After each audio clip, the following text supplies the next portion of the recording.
সম্মানিত দর্শক বন্ধুরা, মেয়ে বাচ্চাদের কিভাবে হাফ প্যান্ট কাটিং করতে হয় আজকের এই ভিডিও থেকে শিখতে পারবেন। তো ভিউয়ার্স, এখানে হচ্ছে 14 কিলো পরিমাণ কাপড় নিয়েছি আর কাপড়টাকে প্রথমে ডাবল ভাঁজ দিয়েছি, এরপর এভাবে 4 ভাঁজ করে নিয়েছি, দেখতে পাচ্ছেন। তো এরকম ভাবে 4 ভাঁজ করে নিতে হবে। তো আমি যা পাশে দাঁড়িয়ে আছি বন্ধ, আর এই পাশে হচ্ছে বন্ধ আছে। এখানে হচ্ছে লুজের মাপটা দিতে হবে, কত ইঞ্চি লুজ থাকবে। এটা হচ্ছে 15 ইঞ্চি লুজ আছে। তো 15 ইঞ্চি লুজ দিলে হচ্ছে মোটামুটি ভালো পরিমাণের কুচি হবে হাফ প্যান্টিতে, ঠিক আছে। তো এভাবে হচ্ছে মার্জিন দিতে হবে। এখন বাস করার পরে প্রথমে একটা সোজা করার জন্য টেনে নেবেন মার্জিন, এরপরে 2 ইঞ্চি পরিমাণ রাবারের জন্য বাড়তি রাখতে হবে। এরপর এখান থেকে হাফ প্যান্টের লম্বার মাপে নিতে হবে। তো এটা হাফ প্যান্টের লম্বা হচ্ছে 11 ইঞ্চি। তো 11 ইঞ্চির লম্বাতে আমি মার্জিনটা দিয়ে দিচ্ছি। তো এটা হচ্ছে 4 থেকে 5-6 বছর এরকম বাচ্চাদের জন্য আমি তৈরি করতেছি, ঠিক আছে, আনুমানিক।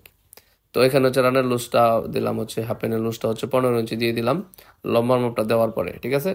এইটুকুই হচ্ছে কাজ। এবার হচ্ছে কাটিং করে নিচ্ছি। এটার মেইন পয়েন্টটা হচ্ছে কলি কিভাবে কাটিং করতে হয়। অনেকেই আছে কলি যেভাবে কাটিং করে, একটু ভিন্ন ধরনের কলি আমি কাটিং করে আপনাদেরকে দেখাবো, যেটা হচ্ছে সেলাই করার পরে হাফ প্যান্টটিতে অনেক সুন্দর দেখা যাবে, ঠিক আছে।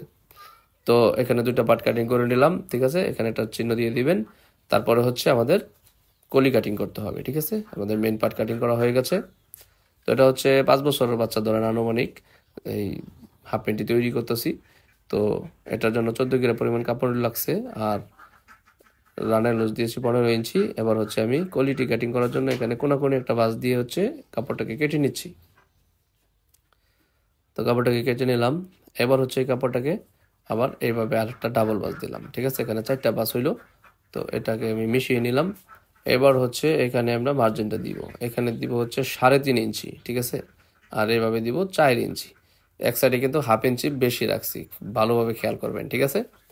তো 3.5 ইঞ্চি আর 4 ইঞ্চি পরিমাণে এই কলিটি আমি কাটিং করে নিলাম, এই ছোট্ট এই মানে হাফ প্যান্টিতে তৈরি করার জন্য। তো আমি কোয়ালিটি দেখাইতেছি, এই যে দেখেন, এক সাইড 2টা সাইড কিন্তু একটু লম্বা হয়েছে আর 2টা সাইড একটু কম লম্বা হয়েছে। তো এটা সেলাই করার পরে খুব সুন্দর একটা লুক দিবে। এবার হচ্ছে যে পার্টটার মধ্যে কুচি থাকবে, পায়ের অংশ যেটা মানে মাপ থাকবে, সেটাই কাটিং করে নিব এখান থেকে। তো আমি ডাবল করে ভাঁজ করে দিলাম, এইভাবে হচ্ছে চৌড়াই থাকবে আর কি ডাবল। তো সেটাকেও আমি এখানে চৌড়া অনুযায়ী কাটিং করে নিচ্ছি। 1 ইঞ্চি পরিমাণ চৌড়া থাকে যেটাতে আমরা কুচি দিব ওই পট্টিটার মাঝে আর কি। তো এবার হচ্ছে এটাকে আমার মাপ দিতে হবে। এভাবে ডাবল আর একটা ভাঁজ দিয়ে দিলাম। এখানে 2টা পার্ট হবে এখন। এভাবে হচ্ছে 14 ইঞ্চি পরিমাণ থাকবে।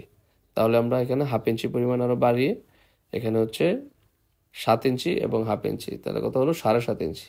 তো 7.5 ইঞ্চি পরিমাণ আমি এটা মানে লম্বাই নিলাম কাটিং করা, আর চৌড়াই আছে মনে করেন যে 2.5 ইঞ্চি পরিমাণ। তো এইভাবে হচ্ছে আমাদেরকে এটা থাকবে এরকম ভাবে, ঠিক আছে। তো সম্মানিত ভিউয়ার্স, এই 5 বছরের বাচ্চার একটা হাফ প্যান্ট কিভাবে কাটিং করতে হয় তা আজকের এই ভিডিওতে আমি আপনাদেরকে দেখিয়ে দিলাম। ভিডিওটি ভালো লাগলে অবশ্যই ভিডিওতে লাইক কমেন্ট শেয়ার করে দিবেন। তো আজকের মধ্যে এখানে বিদায় নিচ্ছি। আল্লাহ হাফেজ।